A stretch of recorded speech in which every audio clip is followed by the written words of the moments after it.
Dans un repère orthonormé O et J, donc orthonormé, ça veut dire que les axes de ce repère sont perpendiculaires, ortho, et normé, ça veut dire que les longueurs des unités prises sur l'axe des abscisses et l'axe des ordonnées sont les mêmes. On considère les points A de coordonnées -1, 0, B de coordonnées 7, 0, soit grand T, le point d'intersection du cercle de diamètre AB avec l'axe des ordonnées. On précise que T a une ordonnée positive. On a donc T qui a comme coordonnées 0 et Y avec Y strictement positif. Petit 1, faire une construction en vraie grandeur.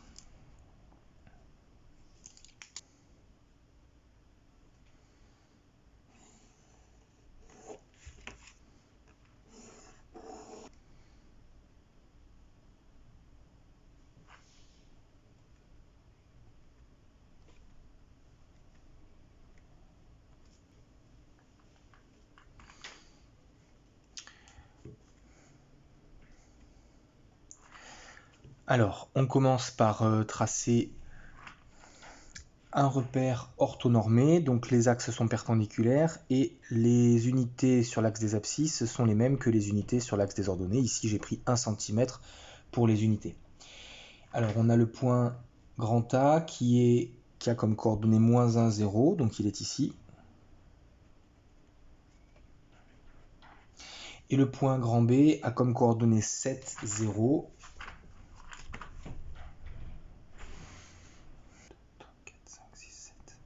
Le point B est ici.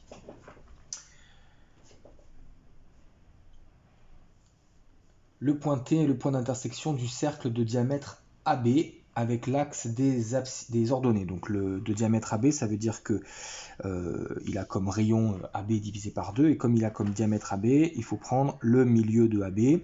Donc le milieu de AB, puisque AB c'est 1, 2, 3, 4, 5, 6, 7, 8 cm, et bien ça sera au bout de 4 cm. 1, 2, 3, 4. On doit placer la pointe du compas ici. Et on trace le cercle qui aura donc comme diamètre AB.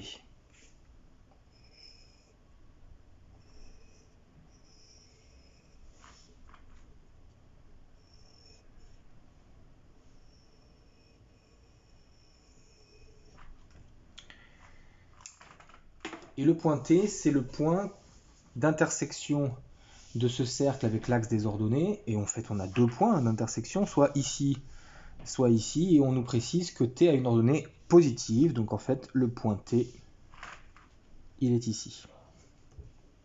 Il a effectivement comme coordonnées 0 en abscisse et Y. On l'appelle ici Y. Donc ça a comme valeur Y. Petit 2, calculer AB au carré. Alors AB, on a une formule pour la longueur AB. On pourrait l'utiliser, mais ici, AB, on sait que c'est simplement 8 cm. Donc AB au carré, c'est 8 au carré, c'est-à-dire 64. Je peux préciser centimètres si on a pris 1 cm comme unité. Question 3, petit a. Exprimer AT au carré en fonction de Y. Alors AT, on va le représenter.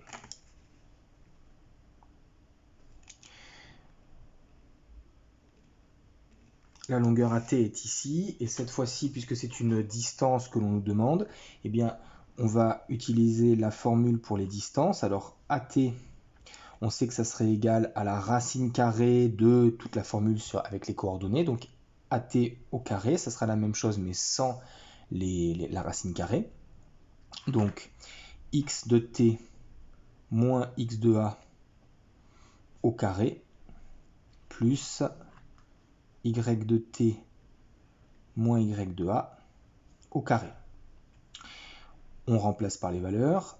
X de t, c'est 0. X de a, c'est moins 1. Donc moins 1 au carré. Plus y de t, c'est y. Et y de a, c'est 0 au carré. Finalement, on trouve 0 plus 1 au carré. Donc ça fait 1 au carré, ça fait 1. Plus y au carré. Petit b. Exprimer bt au carré en fonction de y. Alors bt, pour le faire, pour bien représenter ce qu'on est en train de calculer, le voici.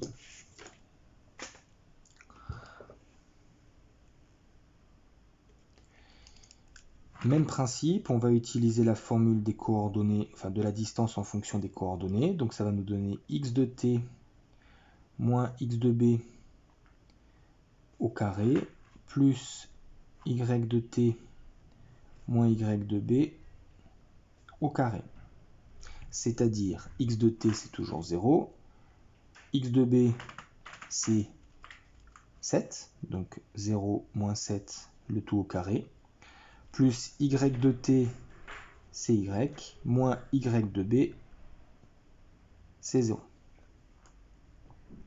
Ça nous donne moins 7 au carré, c'est-à-dire 49, plus y au carré. Quelle est la nature du triangle ATB? Justifiez correctement votre réponse. Alors, le triangle ATB, il a l'un de ses côtés qui est le diamètre du cercle, ou d'un cercle, et le point T qui appartient à ce cercle.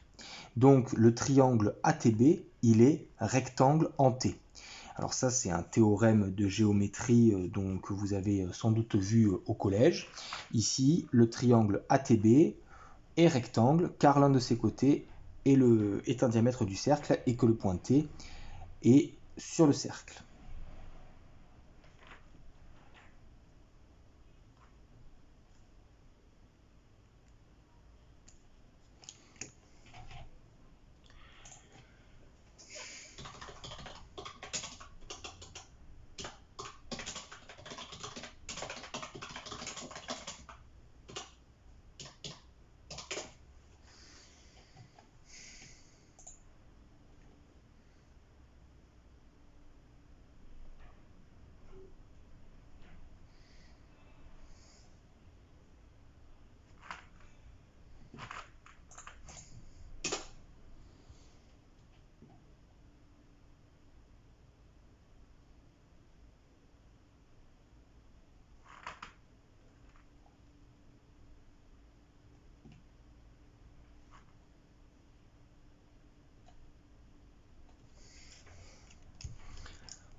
Cut. T appartient au cercle dont AB est un diamètre, donc le triangle ABT est rectangle en T. En déduire une égalité liant AB carré, AT carré et TB au carré. Bien ici, ça va être le théorème de Pythagore, puisque comme nous avons un triangle rectangle, on peut utiliser l'égalité de Pythagore. D'après Pythagore, dans ABT rectangle en T, AT au carré plus TB au carré égale AB au carré. Question 5. Calculer la valeur exacte de Y. On va se servir ici de l'égalité que nous venons de trouver, puisque nous avons calculé AB carré, nous avons calculé AT carré avant, et nous avons calculé TB au carré. On va pouvoir donc remplacer dans cette égalité par les expressions que nous avions trouvées, et dans les expressions que nous avons avant, pour AB carré, on avait un nombre, et pour BT carré et AT carré, nous avons quelque chose qui dépend de Y. Donc on va avoir une seule inconnue, qui est Y. On va pouvoir donc en déduire, a priori, sans doute, Y. Donc, dans cette expression,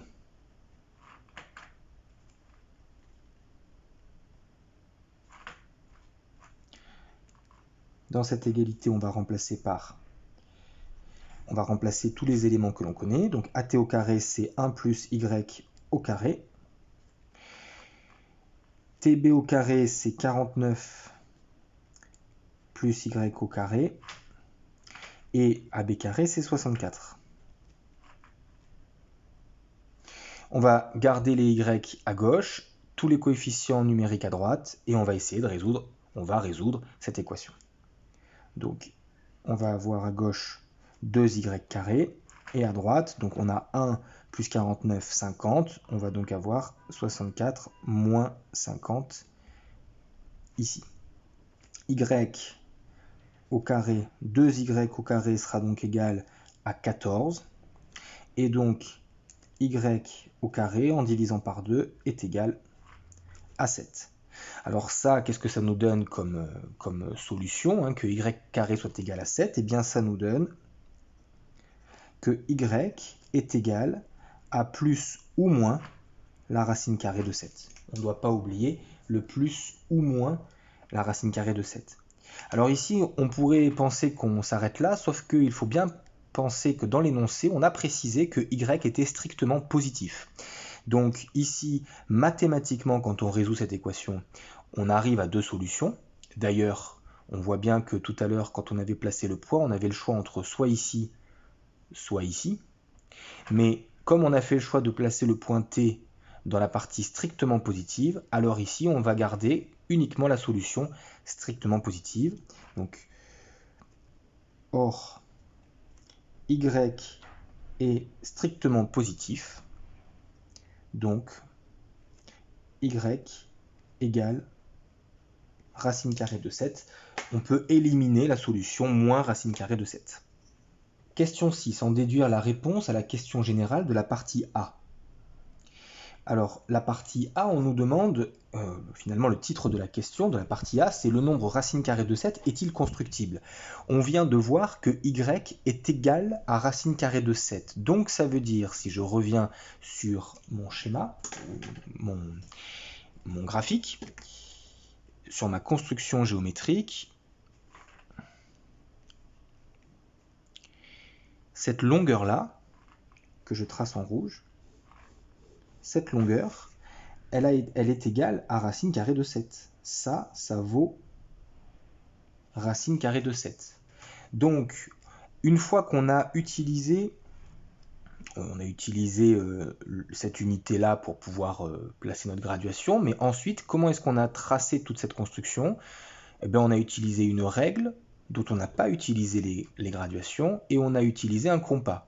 Et on a réussi à tracer un segment de longueur racine carrée de 7. Donc oui, le nombre racine carrée de 7 est constructible.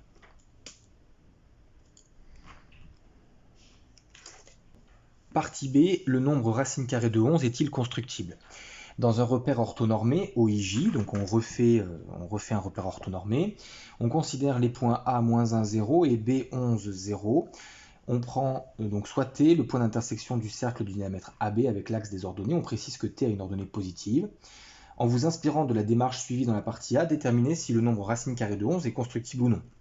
En fait, ici, ce qu'on vous demande, c'est de reproduire le même raisonnement, mais sans être guidé pas à pas, pour que vous preniez un petit peu d'autonomie par rapport à cette démonstration, avec un nouveau nombre à étudier, le nombre racine carrée de 11. Donc effectivement, ici, on vous aide quand même en vous donnant que le point A sera le point qui est situé ici, de coordonnées -1, 0, et puis le point B, on va le mettre non plus en 7, mais en 11. Le point B est ici. Donc, on va tracer le cercle de l'énoncé. Le point T est situé au niveau de l'intersection avec l'axe des ordonnées. On a encore une fois deux possibilités, mais on se place en ordonnée positive. Le point T, il est donc ici. Et finalement, on va nous demander, enfin on ne nous le demande pas, on nous demande de le faire un peu nous-mêmes, mais ici, nous avons à nouveau à calculer, on va calculer la longueur AT au carré, la longueur BT au carré, celle-ci, et on aura à nouveau un triangle rectangle, puisque comme tout à l'heure, le côté ici, c'est le côté AB, c'est un diamètre du cercle, et le point T, il appartient au cercle. Donc, on va faire le même raisonnement, on va calculer d'abord AT au carré.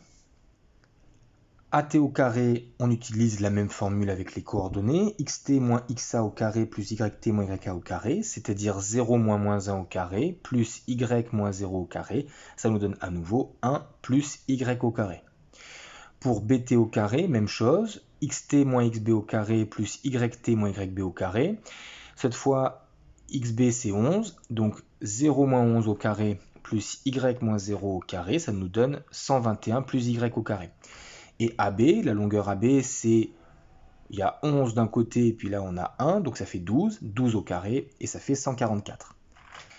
Comme tout à l'heure, on va utiliser le théorème de Pythagore dans le triangle ABT, qui est rectangle en T, pour les mêmes raisons que tout à l'heure, donc je ne le reprécise pas. Quand on vous demande de refaire exactement la même chose deux fois, vous pouvez aller un petit peu plus vite dans la rédaction. Donc d'après Pythagore, dans ABT rectangle en T, on a AT au carré plus BT au carré égale AB au carré. Donc ici, on va à nouveau remplacer par les valeurs que l'on a trouvées précédemment pour AT carré, BT carré et AB carré pour trouver le Y.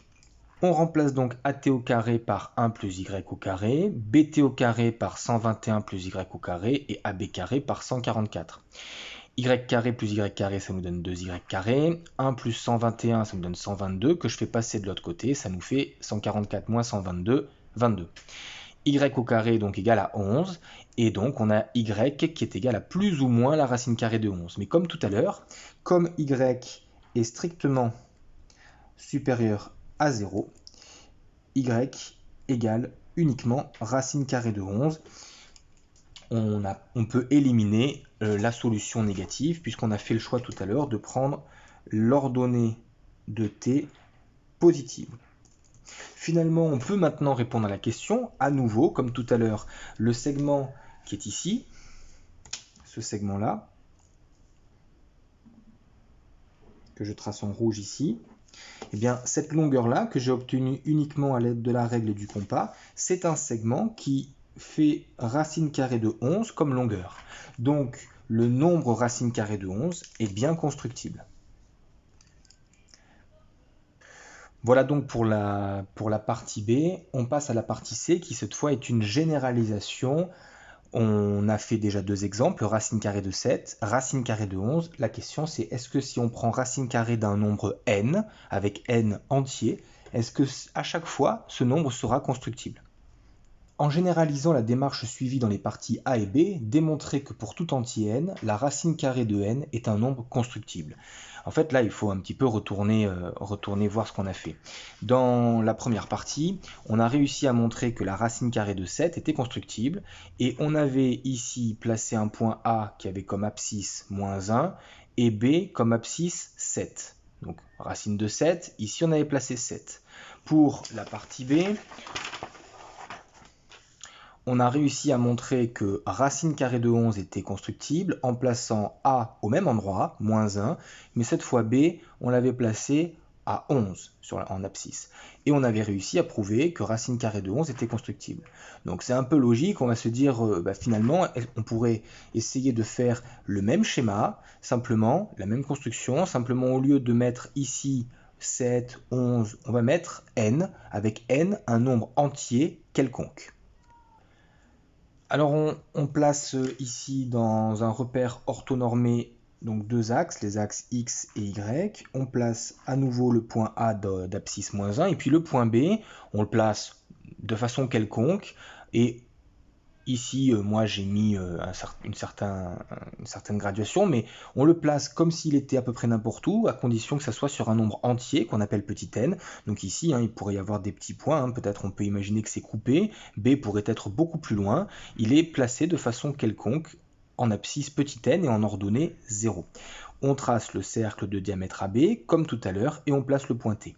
On va faire le même raisonnement, on va calculer ici, mais donc dans le cas général, on va calculer la longueur AT au carré, on va calculer la longueur BT au carré, et on va calculer également AB au carré, et on va voir, en utilisant à nouveau l'égalité de Pythagore, on peut le faire, puisque le triangle ABT, il est à nouveau rectangle, là il est toujours rectangle, puisque AB est toujours un diamètre du cercle, et T est toujours sur le cercle, donc on va pouvoir ici utiliser l'égalité de Pythagore pour essayer de trouver ce que vaut y.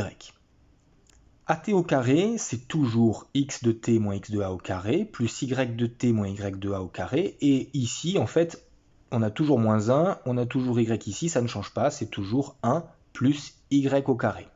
Par contre, pour bt au carré, ça va un petit peu changer, puisque on a l'abscisse de b qui est n. bt au carré, ça vaut x de t moins x de b au carré plus y de t moins y de b au carré, ça c'est la formule. Ici, x de t, ça vaut toujours 0, et cette fois, x de b vaut n. Donc 0 moins n au carré, plus le x de t, c'est toujours y, et y de b, c'est toujours 0. Donc ça nous donne moins n au carré, qui est en fait n au carré, hein, le moins va disparaître en mettant au carré. Donc n au carré, plus y au carré. Ça, c'est pour bt au carré. Maintenant, que vaut la longueur AB ? AB au carré. Ben, AB, déjà, on voit que si je pars de l'origine et que je vais jusqu'à B, ben ça a comme longueur n, puisque ici j'ai n. Et puis, il ne faut pas oublier qu'il y a ce petit bout en plus qui correspond à 1. Donc, ça veut dire que la longueur entre A et B, c'est 1 plus n, n plus 1.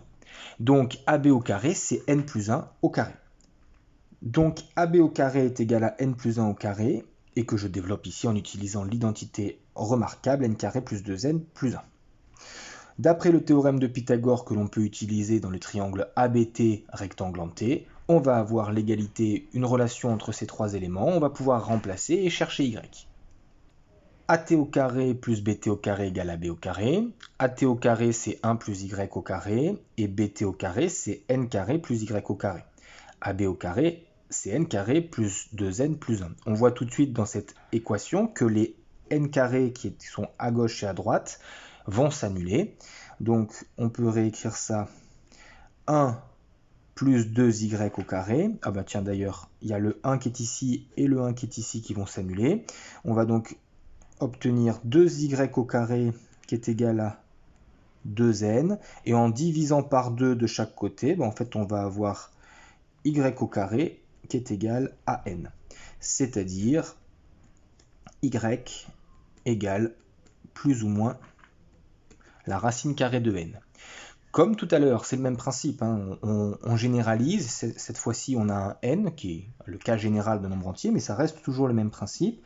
On a y qui est strictement positif, donc on peut éliminer la solution négative, et on a y égale racine carrée de n. Finalement, on trouve que sur notre construction ici, la longueur qui est ici, eh bien, elle vaut racine carrée de n. Donc, on a réussi, à nouveau, à placer dans n'importe quel cas, on va réussir à construire racine carrée de n.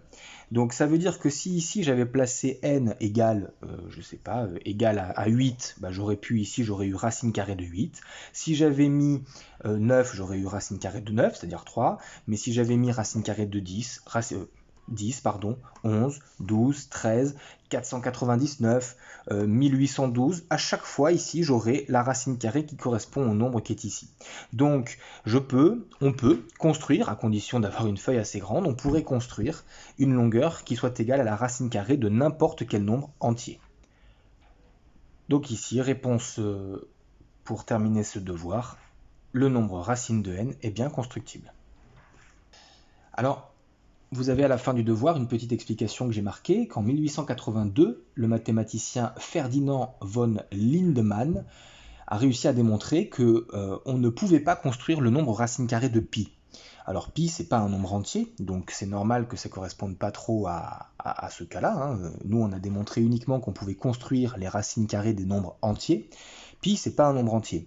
Et donc, avoir démontré qu'on ne pouvait pas construire racine carrée de pi, eh bien ça voulait dire qu'on ne pouvait pas construire, à la règle non graduée et au compas, un carré qui a comme r racine carrée de pi fois racine carrée de pi, c'est-à-dire pi. Et donc, quand on a un cercle d'air pi, on ne peut pas construire un carré qui est exactement la même r. Et ça, c'est ce qu'on a appelé la quadrature du cercle. C'était le problème de la quadrature du cercle. Quadrature, hein, un peu de carré, c'est-à-dire trouver un carré qui a la même aire qu'un cercle. Et comme c'est un exercice qui est impossible, eh bien, il y a cette expression qui est rentrée dans le langage courant, que vous utilisez ou que vous avez entendu peut-être, qui, pour désigner quelque chose d'impossible, on utilise l'expression trouver la quadrature du cercle pour parler d'une expression impossible. Voilà, pour aller plus loin dans l'étude de cette partie, de ces grands problèmes de l'Antiquité, vous avez la page Wikipédia qui est extrêmement bien faite, les 3 grands problèmes de l'Antiquité, puisque ce sont des problèmes qui ont tracassé les mathématiciens pendant des siècles, voire des millénaires. Les plus grands mathématiciens des différentes époques se sont cassés les dents à essayer de résoudre ces problèmes pendant très longtemps. Et généralement, quand il y a des problèmes comme ça, qui sont à la fois assez simples à comprendre, puisque vous voyez que là, déjà, on a pu faire un petit exercice en seconde et qu'on aurait pu expliquer ça à un enfant encore plus jeune que ça. Parfois, des problèmes aussi simples mais qui embêtent les mathématiciens permettent des découvertes ou des avancées dans les connaissances mathématiques très importantes, puisque en cherchant à résoudre les problèmes, ce genre de problèmes, les mathématiciens vont peut-être pas réussir à résoudre ces problèmes-là en particulier, mais ils vont en résoudre d'autres. Ils vont trouver de nouveaux théorèmes, de nouvelles formules, de nouvelles connaissances, et c'est comme ça qu'avancent les connaissances mathématiques et qu'elles ont avancé depuis des millénaires grâce à ce genre de problèmes très compliqués. Il existe d'ailleurs encore 7 problèmes non résolus qui sont mis à prix pour $1 million par l'Institut Clay, qui sont des problèmes extrêmement complexes qui justement tracassent et embêtent les mathématiciens actuels, modernes. Si jamais vous voulez vous renseigner sur ce thème-là ou sur ces problèmes, vous trouverez plein d'informations sur Internet.